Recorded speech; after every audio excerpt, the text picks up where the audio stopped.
ਸਤਿ ਸ੍ਰੀ ਅਕਾਲ। ਤੁਸੀਂ ਲੋਕਰਾਣ ਚੈਨਲ ਪੰਜਾਬੀ ਦੇਖ ਰਹੇ ਹੋ। ਮੈਂ ਤੁਹਾਡੇ ਨਾਲ ਸੁਖਵਿੰਦਰ ਸਿੰਘ। ਸਿੱਧੇ ਸਵਾਲ ਦੇ ਵਿੱਚ ਅੱਜ ਅਸੀਂ ਗੱਲਬਾਤ ਕਰਾਂਗੇ ਕਿ ਆਖਿਰਕਾਰ ਕਿਸਾਨੀ ਅੰਦੋਲਨ ਦੇ ਵਿਚਾਲੇ ਬੀਜੇਪੀ ਦੇ ਵਿੱਚ ਕੀ ਕੁਝ ਸੁਲਗ ਰਿਹਾ। ਅਗਲੇ ਸਮੇਂ ਦੇ ਵਿੱਚ ਕਿਸਾਨਾਂ ਦੇ ਵੱਲੋਂ ਜਿਹੜੀ ਰਣਨੀਤੀ ਘੜੀ ਜਾ ਰਹੀ ਹੈ ਉਹ ਕਿਸ ਤਰ੍ਹਾਂ ਜਿਹੜੀ ਕਿਸਾਨਾਂ ਦੇ ਅੰਦੋਲਨ ਨੂੰ ਲੈ ਕੇ ਅਸਰ ਪਾਏਗੀ। ਤੇ ਦੂਜਾ, ਇਸ ਸਭ ਦੇ ਵਿਚਾਲੇ ਇੱਕ ਜਨ ਸੰਸਦ ਸੱਦੀ ਜਾ ਰਹੀ ਹੈ। ਕਿਸਾਨ ਆਗੂ ਗੁਰਨਾਮ ਸਿੰਘ ਚੜੂਨੀ ਦੇ ਨਾਲ ਸਿਆਸੀ ਜਥੇਬੰਦੀਆਂ ਦੀ ਇੱਕ ਮੀਟਿੰਗ ਹੋਈ ਹੈ। ਉਸ ਮੀਟਿੰਗ ਤੋਂ ਬਾਅਦ ਇਹ ਫੈਸਲਾ ਲਿਆ ਗਿਆ, ਪਰ ਇਹ ਕਿਹਾ ਜਾ ਰਿਹਾ ਹੈ ਕਿ ਉਸ ਜਨ ਸੰਸਦ ਦਾ ਕਿਸਾਨਾਂ ਦੇ ਨਾਲ ਕੋਈ ਲੈਣਾ ਦੇਣਾ ਨਹੀਂ ਹੋਏਗਾ। ਭਾਵ ਕਿ ਕਿਸਾਨ ਸੰਯੁਕਤ ਮੋਰਚਾ ਜਿਹੜਾ ਆ ਕਿਸਾਨਾਂ ਦਾ, ਉਹਦਾ ਇਹਦੇ ਨਾਲ ਕੋਈ ਲੈਣਾ ਦੇਣਾ ਨਹੀਂ। ਇਹਦੇ ਵਿੱਚ ਸਿਰਫ ਸਿਆਸੀ ਪਾਰਟੀਆਂ ਦੇ ਆਗੂ ਸ਼ਮੂਲੀਅਤ ਕਰਨਗੇ। ਉਹ ਕਿਸ ਤਰ੍ਹਾਂ ਦਾ ਹੋਏਗਾ, ਉਹਦਾ ਕੀ ਅਸਰ ਪੈਣਾ, ਉਹਦੇ ਉੱਤੇ ਵੀ ਗੱਲਬਾਤ ਕਰਾਂਗੇ। ਦੂਜਾ, ਇਸ ਸਭ ਦੇ ਵਿਚਾਲੇ ਜਿਸ ਤਰੀਕੇ ਦੇ ਨਾਲ ਰਾਜਨੀਤੀ ਜਿਹੜੀ ਆ ਉਹ ਲਗਾਤਾਰ ਹੋ ਰਹੀ ਹੈ, ਉਹਦੇ ਉੱਤੇ ਵੀ ਅਸੀਂ ਗੱਲਬਾਤ ਕਰਾਂਗੇ। ਮੇਰੇ ਨਾਲ ਇਸ ਉੱਤੇ ਗੱਲਬਾਤ ਕਰਨ ਦੇ ਲਈ ਸਿਆਸੀ ਮਾਹਰ ਡਾਕਟਰ ਭੀਮਿੰਦਰ ਸਿੰਘ ਮੌਜੂਦ ਨੇ। ਡਾਕਟਰ ਸਾਹਿਬ, ਤੁਹਾਡਾ ਸਵਾਗਤ ਹੈ ਲੋਕਰਾਣ। ਬਹੁਤ ਮਿਹਰਬਾਨੀ ਸੁਖਵਿੰਦਰ ਜੀ, ਸ਼ੁਕਰੀਆ ਜੀ। ਡਾਕਟਰ ਸਾਹਿਬ, ਜਿਵੇਂ ਆਪਾਂ ਬੀਜੇਪੀ ਦੀ ਗੱਲ ਕਰੀਏ, ਸ਼ੁਰੂਆਤ ਉੱਥੋਂ ਹੀ ਕਿ ਬੀਜੇਪੀ ਦੇ ਅੰਦਰ ਜਿਹੜਾ ਸੇਕ ਬੀਜੇਪੀ ਨੂੰ ਕਿਸਾਨੀ ਅੰਦੋਲਨ ਦਾ ਲੱਗਿਆ, ਇਹਨਾਂ ਦੂਜੀਆਂ ਸਿਆਸੀ ਜਮਾਤਾਂ ਨੂੰ ਨਹੀਂ ਲੱਗਿਆ, ਕਿਉਂਕਿ ਕੇਂਦਰ ਦੇ ਵਿੱਚ ਸਰਕਾਰ ਉਹਨਾਂ ਦੀ ਇਹ ਫੈਸਲਾ ਉਹਨਾਂ ਨੇ ਲਿਆ। ਪਰ ਇਸ ਸਭ ਦੇ ਵਿਚਾਲੇ ਜਦੋਂ ਬੀਜੇਪੀ ਦੇ ਦੇਸ਼ ਦੇ ਰੱਖਿਆ ਮੰਤਰੀ ਰਾਜਨਾਥ ਸਿੰਘ ਦਾ ਬਿਆਨ ਸਾਹਮਣੇ ਆਉਂਦਾ ਹੈ। ਰਾਜਨਾਥ ਸਿੰਘ ਇੱਕ ਉਹ ਖੇਮਾ ਜਿਹੜਾ ਅਡਵਾਨੀ ਹੋਣਾ ਜਾਂ ਅਟਲ ਬਿਹਾਰੀ ਵਾਜਪਾਈ ਹੋਣਾ ਦੇ ਖੇਮੇ ਵਿੱਚੋਂ ਆਉਂਦੇ ਨੇ। ਮੋਦੀ ਤੇ ਅਮਿਤ ਸ਼ਾਹ ਹੋਣਾ ਦੀ ਜਿਹੜੀ ਟੀਮ ਹੈ, ਮੋਦੀ ਸਾਹਿਬ ਹੋਣਾ ਦੀ, ਉਹ ਇੱਕ ਵੱਖਰੀ ਟੀਮ ਹੈ। ਉਸ ਟੀਮ ਵੱਲੋਂ ਇਹ ਬਿਆਨ ਆਉਣਾ, ਪਹਿਲਾਂ ਤਾਂ ਕਹਿ ਦਿੱਤਾ ਗਿਆ ਕਿ 2 ਸਾਲ ਇਹਨਾਂ ਨੂੰ ਰੋਕ ਕੇ ਦੇਖ ਲਈਏ, 2 ਸਾਲ ਲਾਗੂ ਕਰਕੇ ਦੇਖ ਲਈਏ, ਕਿਸਾਨ ਜਿਹੜੇ ਇਹਨੂੰ ਸਮਝ ਲੈਣ ਇਸ ਚੀਜ਼ ਨੂੰ, 2 ਸਾਲ ਲਾਗੂ ਜੇ ਹੋ ਜਾਵੇ ਚੱਲ ਜਾਵੇ। ਹੁਣ ਉਹ ਕਹਿ ਰਹੇ ਨੇ ਕਿ ਕਿਸਾਨ ਜਿਹੜੇ ਨੇ ਜਾਂ ਸਿੱਖਾਂ ਦੀ ਗੱਲ ਉਹ ਖਾਸ ਤੌਰ ਤੇ ਰਾਜਨਾਥ ਸਿੰਘ ਕਰਦੇ ਨੇ ਕਿ ਖਾਲਿਸਤਾਨੀ ਕਹਿਣਾ ਗਲਤ ਹੈ, ਪਰ ਦੂਜੇ ਪਾਸੇ ਬਿਆਨਬਾਜ਼ੀ ਹੋਰ ਤਰ੍ਹਾਂ ਦੀ ਹੈ। ਕਿੱਦਾਂ ਦੇਖੀਏ ਕਿ ਦੱਬੀ ਜ਼ੁਬਾਨ ਦੇ ਵਿੱਚ ਕਿਤੇ ਨਾ ਕਿਤੇ ਕੁਝ ਨਾ ਕੁਝ ਕਹਿਣ ਦੀ ਕੋਸ਼ਿਸ਼ ਹੈ। ਇੱਕ ਅੱਧਾ ਪੱਖ ਕਿਹਾ ਜਾਂਦਾ, ਇੱਕ ਅੱਧਾ ਰੱਖ ਲਿਆ ਜਾਂਦਾ। ਦੇਖੋ, ਜਦੋਂ ਤੁਸੀਂ ਬੀਜੇਪੀ ਦੀ ਸਟ੍ਰੈਟਜੀ ਨੂੰ ਸਮਝਦੇ ਹੋ ਜਾਂ ਬੀਜੇਪੀ ਦੀ ਰਾਜਨੀਤੀ ਨੂੰ, ਇਸ ਅੰਦੋਲਨ ਬਾਰੇ ਜੋ ਉਹਨਾਂ ਨੇ ਪੈਂਤੜੇ ਅਪਣਾਏ ਨੇ ਉਹਦੇ ਬਾਰੇ ਜਦੋਂ ਅਸੀਂ ਗੱਲ ਕਰਾਂਗੇ ਤਾਂ ਤੁਸੀਂ ਦੇਖੋਗੇ ਪੰਜਾਬ ਦੇ ਵਿੱਚ ਜਦੋਂ ਇਹ ਅੰਦੋਲਨ ਸ਼ੁਰੂ ਹੋਇਆ ਤਾਂ ਉਹਨਾਂ ਨੇ ਵੀ ਇਹ ਲਗਾਤਾਰ ਜਿਹੜੇ ਉਹਨਾਂ ਦੇ ਲੀਡਰ ਸਾਹਿਬਾਨ ਸੀਗੇ ਕੋਸ਼ਿਸ਼ ਕੀਤੀ ਕਿ ਇਹਦੇ ਜਿਹੜੇ ਪੱਖ ਨੇ, ਵੱਖ-ਵੱਖ ਕਿਸਾਨ ਜਿਹੜੇ ਕਾਨੂੰਨ ਬਣਾਏ ਗਏ ਕਿਸਾਨਾਂ ਦੇ, ਉਹਨਾਂ ਨੇ ਕਿਹਾ ਕਿ ਇਹ ਤਾਂ ਬਹੁਤ ਹੀ ਲਾਹੇਵੰਦ ਹੋਣਗੇ, ਆਪਾਂ ਨੂੰ ਪਤਾ ਹੀ ਹੈ। ਔਰ ਉਹਦੇ ਨਾਲ ਕੀ ਹੋ ਗਿਆ ਕਿ ਪੰਜਾਬ ਦੇ ਵਿੱਚ ਇੱਕ ਬੀਜੇਪੀ ਦੇ ਵਿਰੋਧ ਦੇ ਵਿੱਚ ਲਹਿਰ ਚੱਲੀ ਔਰ ਉਸ ਲਹਿਰ ਦਾ ਨਤੀਜਾ ਇਹ ਹੋ ਗਿਆ ਕਿ ਬਹੁਤ ਸਾਰੇ ਜਿਹੜੇ ਬੀਜੇਪੀ ਲੀਡਰ ਸਾਹਿਬਾਨ ਨੂੰ ਆਪਣੇ ਜਿਹੜੇ ਪ੍ਰੋਗਰਾਮ ਸੀਗੇ ਉਹ ਵੀ ਰੱਦ ਕਰਨੇ ਪਏ ਔਰ ਉਹਨਾਂ ਦੇ ਬਹੁਤ ਜ਼ਿਆਦਾ ਵਿਰੋਧ ਹੋਏ ਔਰ ਇੱਥੋਂ ਤੱਕ ਕਿ ਉਹਨਾਂ ਨੂੰ ਘਰਾਂ ਚੋਂ ਬਾਹਰ ਵੀ ਨਹੀਂ ਸੀ ਨਿਕਲ ਦਿੱਤਾ ਜਾ ਰਿਹਾ। ਔਰ ਇਹੀ ਗੱਲ ਜਦੋਂ ਹੌਲੀ ਹੌਲੀ ਨੈਸ਼ਨਲ ਲੈਵਲ 'ਤੇ ਪਹੁੰਚੀ, ਇਹ ਮੁੱਦਾ ਜਿਹੜਾ ਸੀਗਾ ਦਿੱਲੀ ਦੇ ਵਿੱਚ ਚਲਾ ਗਿਆ ਔਰ ਦਿੱਲੀ ਤੋਂ ਹੌਲੀ ਹੌਲੀ ਹੁੰਦਾ ਹੋਇਆ ਇੱਕ ਨੈਸ਼ਨਲ ਔਰ ਇੰਟਰਨੈਸ਼ਨਲ ਲੈਵਲ 'ਤੇ ਚਲਾ ਗਿਆ। ਵੱਖ-ਵੱਖ ਮੁਲਕਾਂ ਦੇ ਚਾਹੇ ਉਹ MP ਹੋਣ ਜਾਂ ਹੋਰ ਪਾਰਲੀਮੈਂਟ ਸਿਸਟਮ ਹੋਣ, ਉਹਨਾਂ ਨੇ ਆਪਣੇ ਤੌਰ 'ਤੇ ਵਿਰੋਧ ਕੀਤੇ ਇਸ ਮੋਦੀ ਸਰਕਾਰ ਦਾ। ਤਾਂ ਤੁਸੀਂ ਦੇਖੋਗੇ ਕਿ ਮੋਦੀ ਸਰਕਾਰ ਕਿਤੇ ਨਾ ਕਿਤੇ ਦੋਫਾੜ ਹੁੰਦੀ ਨਜ਼ਰ ਆਉਂਦੀ। ਮੈਨੂੰ ਜੋ ਲੱਗ ਰਿਹਾ ਕਿ ਜਿਵੇਂ ਤੁਸੀਂ ਵੀ ਇਸ਼ਾਰਾ ਕੀਤਾ ਹੈ ਕਿ ਬਹੁਤ ਸਾਰੀਆਂ ਚੀਜ਼ਾਂ ਅੰਦਰੋਂ ਹਿਲਦੀਆਂ ਨਜ਼ਰ ਆ ਰਹੀਆਂ ਨੇ। ਉਹਦਾ ਇੱਕ ਕਾਰਨ ਇਹ ਵੀ ਹੈ ਕਿ ਜਿਉਂ-ਜਿਉਂ ਲੋਕਾਂ ਦਾ ਵਿਰੋਧ ਵੱਧ ਰਿਹਾ ਹੈ ਔਰ ਲੋਕ ਕਿਸਾਨਾਂ ਦੇ ਨਾਲ ਇਕੱਠੇ ਹੋ ਰਹੇ ਨੇ, ਜਿਵੇਂ ਵੀ ਤੁਸੀਂ ਵੀ ਕਿਹਾ ਕਿ ਬਹੁਤ ਸਾਰੀਆਂ ਜਿਹੜੀਆਂ ਪੋਲੀਟੀਕਲ ਪਾਰਟੀਆਂ ਨੇ, ਖਾਸ ਤੌਰ 'ਤੇ ਜਿਹੜੀ ਵਿਰੋਧੀ ਧਿਰਾਂ ਨੇ ਹਿੰਦੁਸਤਾਨ ਦੀਆਂ, ਜੇ ਉਹ ਇਕੱਠੀਆਂ ਹੁੰਦੀਆਂ ਨੇ ਤਾਂ ਇਹਦਾ ਵਿਰੋਧ ਜਿਹੜਾ ਹੈਗਾ ਬਹੁਤ ਜ਼ਿਆਦਾ ਵੱਧ ਜਾਏਗਾ ਔਰ ਬੀਜੇਪੀ ਲਈ ਇੱਕ ਖਤਰੇ ਦੀ ਘੰਟੀ ਜਿਹੜਾ ਹੈਗਾ ਹੋ ਸਕਦਾ ਹੈ। ਜਿਵੇਂ ਅਮਰੀਕਾ ਦੇ ਵਿੱਚ ਟਰੰਪ ਦੇ ਖਿਲਾਫ ਉਹਨਾਂ ਦੇ ਆਪਣੇ ਵਿਰੋਧੀਆਂ ਨੇ, ਉਹ ਤੁਸੀਂ ਦੇਖਿਆ ਹੋਵੇਗਾ ਕਿ ਜਿਹੜਾ ਟਰੰਪ ਦੇ ਖਿਲਾਫ ਇੱਕ ਮਤਾ ਪਾਸ ਕੀਤਾ ਗਿਆ, ਉਹਦੇ ਵਿੱਚ ਟਰੰਪ ਦੇ ਆਪਣੀ ਪਾਰਟੀ ਦੇ ਲੋਕਾਂ ਨੇ ਹੀ ਉਹਦੇ ਵਿਰੁੱਧ ਵੋਟ ਪਾਈ ਹੈ।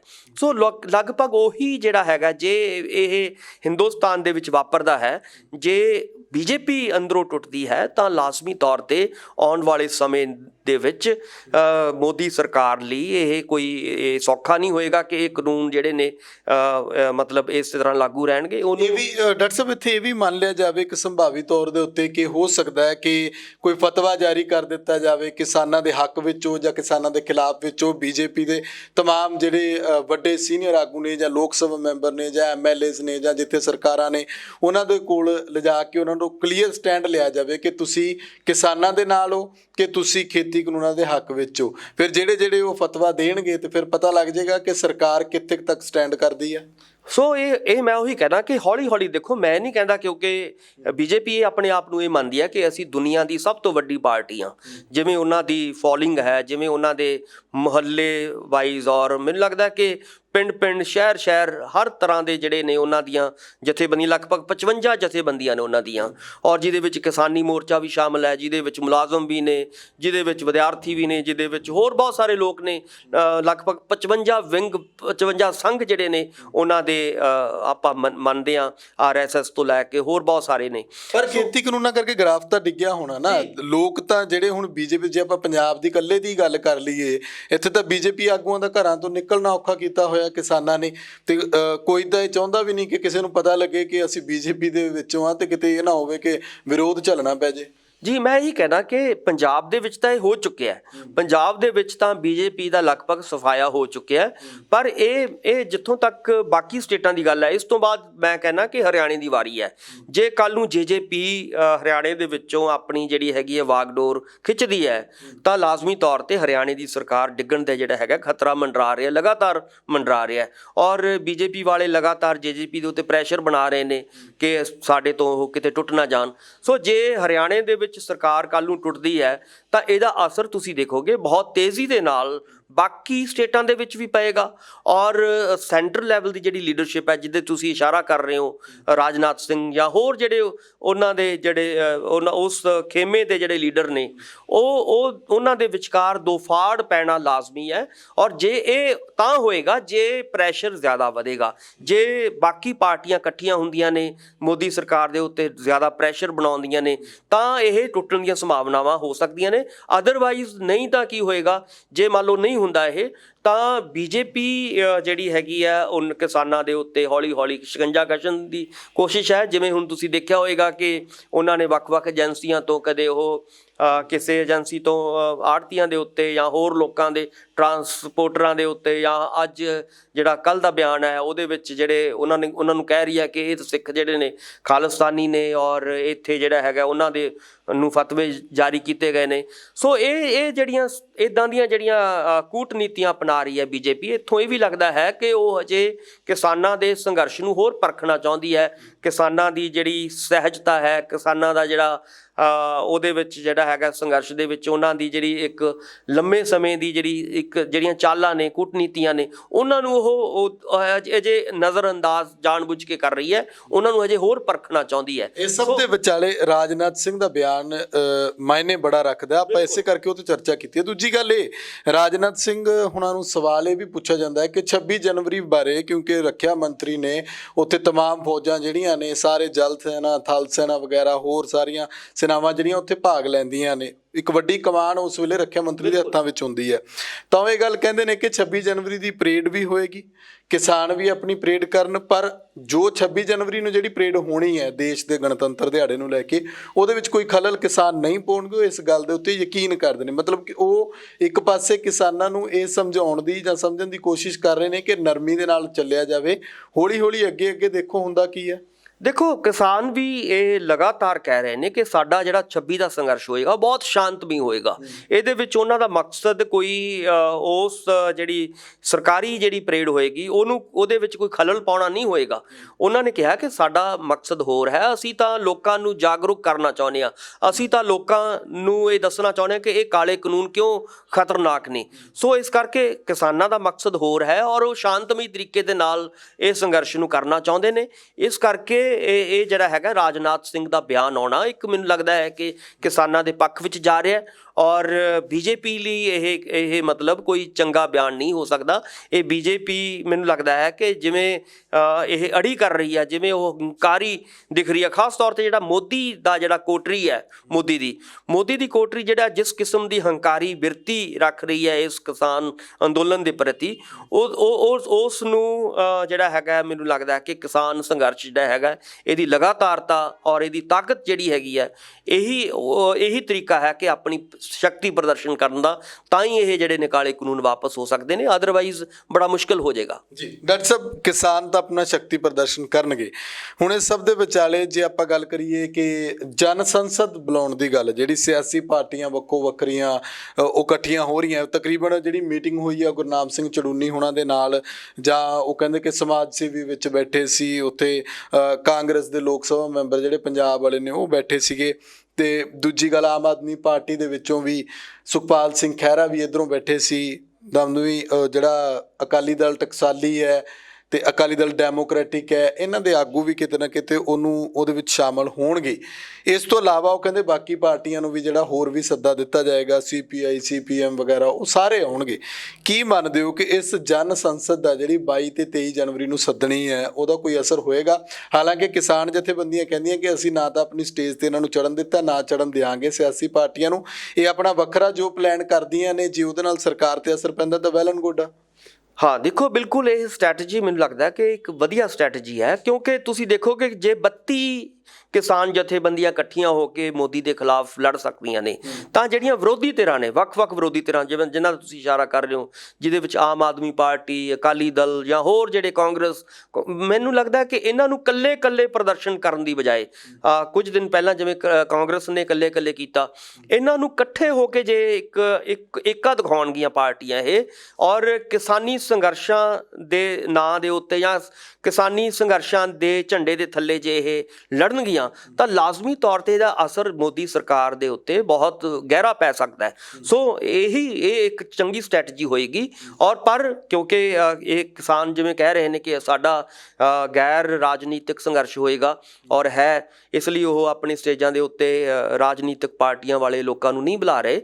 ਇਹ ਇੱਕ ਚੰਗੀ ਸਟ੍ਰੈਟਜੀ ਹੈ, ਪਰ ਜੇ ਵੱਖਰੇ ਤੌਰ ਤੇ ਕਰਨ ਦੀ ਬਜਾਏ, ਜਿਵੇਂ ਕੱਲ ਕਾਂਗਰਸ ਨੇ ਕੀਤਾ, ਉਸ ਤੋਂ ਪਹਿਲਾਂ ਹੋਰ ਬਾਕੀ ਅਕਾਲੀਆਂ ਨੇ ਕੀਤਾ, ਜਾਂ ਆਮ ਆਦਮੀ ਪਾਰਟੀ ਵੱਖਰੇ ਤੌਰ ਤੇ ਕਰ ਰਹੀ ਹੈ, ਇਹਨਾਂ ਨੂੰ ਵੱਖਰੇ ਹੋਣ ਦੀ ਬਜਾਏ ਜੇ ਇਹ ਪਾਰਟੀਆਂ ਇਕੱਠੇ ਹੋ ਕੇ ਇੱਕ ਪ੍ਰੈਸ਼ਰ ਬਣਾਉਂਦੀਆਂ ਨੇ ਸਰਕਾਰ ਦੇ ਉੱਤੇ, ਤਾਂ ਲਾਜ਼ਮੀ ਤੌਰ ਤੇ ਇਹਦਾ ਅਸਰ ਜਿਹੜਾ ਹੈਗਾ, ਪੋਜ਼ਿਟਿਵ ਅਸਰ ਜਿਹੜਾ ਹੈਗਾ ਹੋਏਗਾ।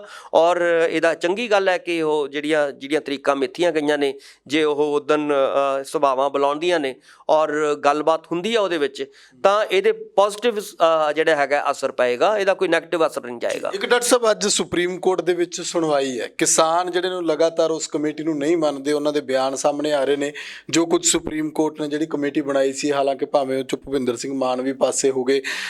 ਦੂਜੀ ਗੱਲ ਇਹ ਹੈ ਕਿ ਲੱਗਦਾ ਹੈ ਕਿ ਸੁਪਰੀਮ ਕੋਰਟ ਦੇ ਜ਼ਰੀਏ ਜਿਹੜਾ ਸਰਕਾਰ ਅੰਦੋਲਨ ਨੂੰ ਦਬਾਉਣ ਦੇ ਲਈ, ਜਿਵੇਂ ਕਹਿ ਰਿਹਾ ਕਿ 26 ਜਨਵਰੀ ਦੀ ਪਰੇਡ ਦੇ ਉੱਤੇ ਕੋਈ ਨਾ ਕੋਈ ਫੈਸਲਾ ਲਿਆ ਜਾ ਸਕਦਾ ਕਿ ਟਰੈਕਟਰਾਂ ਦੀ ਪਰੇਡ ਦੀ ਜਾਂ ਤਾਂ ਰੋਕੀ ਜਾ ਸਕਦੀ ਹੈ, ਜਾਂ ਉਹਦੇ ਉੱਤੇ ਕੋਈ ਹੋਰ ਇਹੋ ਜਿਹਾ ਫੈਸਲਾ ਆ ਸਕਦਾ ਕਿਸਾਨਾਂ ਦੇ ਹੱਕ ਵਿੱਚ, ਜਿਹੜਾ ਜਿਹਨੂੰ ਕਿਸਾਨ ਜਿਹੜਾ ਪਹਿਲੀ ਗੱਲ ਤਾਂ ਉਹ ਕਹਿੰਦੇ ਅਸੀਂ ਮੰਨਦੇ ਨਹੀਂ ਸੁਪਰੀਮ ਕੋਰਟ ਦੇ ਇਹੋ ਜਿਹੇ ਕਿਸੇ ਫੈਸਲੇ ਨੂੰ ਜਿਹਦੇ ਨਾਲ ਕਿਸਾਨੀ ਅੰਦੋਲਨ ਨੂੰ ਢਾਹ ਲੱਗਦੀ ਹੈ। ਕੀ ਲੱਗਦਾ ਕਿ ਅੱਜ ਦੇ ਸੁਪਰੀਮ ਕੋਰਟ ਦੇ ਫੈਸਲੇ ਦੇ ਵਿੱਚ ਕੋਈ ਇਹੋ ਜਿਹਾ ਫੈਸਲਾ ਲਿਆਂਦਾ ਜਾ ਸਕਦਾ, ਜਾਂ ਕੋਈ ਉੱਥੋਂ ਇੱਕ ਚੰਗਾ ਨਤੀਜਾ ਜਿਹੜਾ ਨਿਕਲ ਕੇ ਸਾਹਮਣੇ ਆਊਗਾ? ਦੇਖੋ, ਜਿੱਥੋਂ ਤੱਕ ਸੁਪਰੀਮ ਕੋਰਟ ਦੀ ਗੱਲ ਹੈ, ਪਿਛਲੇ ਲਗਭਗ 4-5 ਸਾਲਾਂ ਦੇ ਵਿੱਚ, ਔਰ ਖ਼ਾਸ ਤੌਰ ਤੇ ਜਦੋਂ ਮੋਦੀ ਸਰਕਾਰ ਜਦੋਂ ਤੋਂ ਸੈਂਟਰ ਦੇ ਵਿੱਚ ਸੱਤਾ ਉਹਨੇ ਸੰਭਾਲੀ ਹੈ, ਤਾਂ ਤੁਸੀਂ ਦੇਖਿਆ ਹੋਵੇਗਾ ਕਿ ਪਿਛਲੇ ਕੁਝ ਸਾਲ ਪਹਿਲਾਂ ਹੀ 4 ਜੱਜ ਜਿਹੜੇ ਸੀ ਸੁਪਰੀਮ ਕੋਰਟ ਤੋਂ ਬਾਹਰ ਆ ਕੇ ਉਹਨਾਂ ਨੇ ਬਕਾਇਦਾ ਤੌਰ ਤੇ ਕਿਹਾ ਕਿ ਕਿਸ ਤਰ੍ਹਾਂ ਉਹਨਾਂ ਦੇ ਕਾਨੂੰਨਾਂ ਦੀਆਂ ਧੱਜੀਆਂ ਉਡਾਈਆਂ ਜਾ ਰਹੀਆਂ ਨੇ। ਸੋ ਹੁਣ ਪਿੱਛੇ ਜੇ ਫੈਸਲਾ ਵੀ ਆਇਆ ਕਿਸਾਨਾਂ ਦੇ ਜੋ ਵਿਰੋਧ ਦੇ ਵਿੱਚ ਫੈਸਲਾ ਆਇਆ, ਜਿਹੜੀ ਜਥੇਬੰਦੀ ਉਹਨਾਂ ਨੇ ਬਣਾਈ ਹੈ, ਕਿ ਕਮੇਟੀ ਬਣਾਈ ਹੈ ਕਿ ਇਹੀ ਬੰਦਿਆਂ ਕੋਲ ਜਿਹੜੀ ਹੈਗੀ ਗੱਲਬਾਤ ਹੋਣੀ ਚਾਹੀਦੀ ਹੈ। ਮੈਨੂੰ ਲੱਗਦਾ ਹੈ ਕਿ ਸੁਪਰੀਮ ਕੋਰਟ ਨੇ ਆਪਣੀ ਜਿਹੜੀ ਗਰਿਮਾ ਸੀ ਉਹਦੀ ਇੱਕ ਬਣੀ ਹੋਈ ਸੀ ਕਿ ਸੁਪਰੀਮ ਕੋਰਟ ਜਿਹੜਾ ਹੈਗਾ ਬੜੀ ਵਧੀਆ ਹੋਏਗੀ, ਲੋਕਾਂ ਨੂੰ ਇਹਦਾ ਹੈਗਾ ਬਹੁਤ ਨਿਆਂ ਦਿੰਦੀ ਹੈ, ਉਹਨੇ ਆਪਣੇ ਆਪ ਖਤਮ ਕਰ ਲਈ ਹੈ। ਜਦੋਂ ਆਪਾਂ ਦੇਖਦੇ ਹਾਂ ਕਿ ਜਿਹੜੇ ਜੱਜ ਸਾਹਿਬਾਨ ਨੇ ਸੁਪਰੀਮ ਕੋਰਟ ਤੋਂ ਜਦੋਂ ਰਿਟਾਇਰ ਹੋ ਜਾਂਦੇ ਨੇ, ਤਾਂ ਉਹਨੂੰ ਰਾਜ ਸਭਾ ਦੀਆਂ ਗੱਦੀਆਂ ਉਹਨਾਂ ਨੂੰ ਦਿੱਤੀਆਂ ਜਾਂਦੀਆਂ ਨੇ। ਸੋ ਇੱਥੋਂ ਸਾਨੂੰ ਲੱਗ ਰਿਹਾ ਹੈ ਕਿ ਸੁਪਰੀਮ ਕੋਰਟ ਜਿਹੜੇ ਫੈਸਲੇ ਆ ਰਹੇ ਨੇ, ਉਹ ਲੋਕਾਂ ਦੇ ਪੱਖ 'ਚ ਨਹੀਂ ਆ ਰਹੇ, ਉਹ ਕਿਤੇ ਨਾ ਕਿਤੇ ਜਿਹੜੇ ਸੈਂਟਰ ਗੌਰਮੈਂਟ ਨੂੰ ਕਿਤੇ ਨਾ ਕਿਤੇ ਉਹਨੂੰ ਫਾਇਦਾ ਪਹੁੰਚਾਉਣ ਦੇ ਲਈ ਆ ਰਹੇ ਨੇ। ਸੋ ਇਹ ਵੀ ਜੇ ਫੈਸਲਾ ਆਏਗਾ, ਜਿਵੇਂ ਉਹਨਾਂ ਨੇ ਕਿਹਾ ਕਿ ਅਸੀਂ ਪਿਛਲੇ ਫੈਸਲੇ ਉਹਨਾਂ ਦੇ ਨਹੀਂ ਮੰਨ ਰਹੇ, ਤਾਂ ਇਹ ਵੀ ਨਹੀਂ ਮੰਨਿਆ ਜਾਏਗਾ, ਕਿਉਂਕਿ ਸੰਵਿਧਾਨ ਸਾਡਾ ਇਹ ਕਹਿੰਦਾ ਹੈ ਕਿ ਸ਼ਾਂਤਮਈ ਸੰਘਰਸ਼ ਜਿਹੜਾ ਹੈਗਾ ਉਹ ਹਰ ਕੋਈ ਇੱਥੇ ਕਰ ਸਕਦਾ ਹੈ।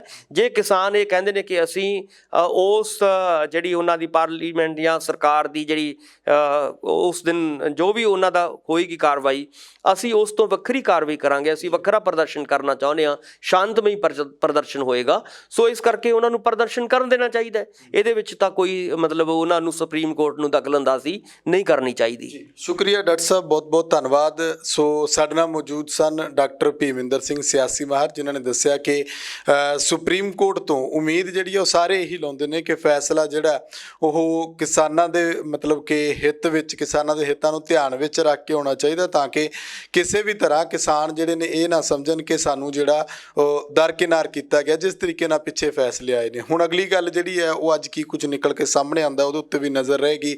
ਕਿਸਾਨ ਅੰਦੋਲਨ ਨੂੰ ਲੈ ਕੇ ਜਿਸ ਤਰ੍ਹਾਂ ਦੇ ਨਾਲ ਬੀਜੇਪੀ ਦੇ ਵਿੱਚੋਂ ਦੱਬੀ ਆਵਾਜ਼ ਦੇ ਵਿੱਚ ਕਿਤੇ ਨਾ ਕਿਤੇ ਹੁਣ ਕਿਸਾਨਾਂ ਦੇ ਪੱਖ ਦੇ ਵਿੱਚ ਜਿਵੇਂ ਲਗਾਤਾਰ ਬਿਆਨਬਾਜ਼ੀਆਂ, ਹੁਣ ਕੁਝ ਧੜੇ ਇਹੋ ਜਿਹੇ ਨੇ ਕਿ ਬੀਜੇਪੀ ਦੇ ਵਿੱਚ ਵੀ ਇੱਕ ਧੜੇਬੰਦੀ ਆਪਾਂ ਕਹਿ ਲਈਏ ਕਿ ਅਕਸਰ ਹੁੰਦਾ ਵੱਡੀਆਂ ਸਿਆਸੀ ਪਾਰਟੀਆਂ ਦੇ ਵਿੱਚ ਇੱਕੋ ਧੜੇਬੰਦੀ ਜਿਹੜੀ ਹੈ ਉਹ ਆਪਣਾ ਬਿਆਨ ਦਿੰਦੀ ਹੈ, ਤਾਂ ਇਹ ਵੀ ਇੱਕ ਚੰਗਾ ਜਿਹੜਾ ਉਹ ਕਿਸਾਨਾਂ ਦੇ ਲਈ ਇੱਕ ਚੰਗੀ ਖਬਰ ਹੈ ਕਿ ਹੋ ਸਕਦਾ ਹੈ ਕਿ ਅਗਲੇ ਸਮੇਂ ਦੇ ਵਿੱਚ ਖੇਤੀ ਕਾਨੂੰਨ ਰੱਦ ਹੋ ਜਾਣ।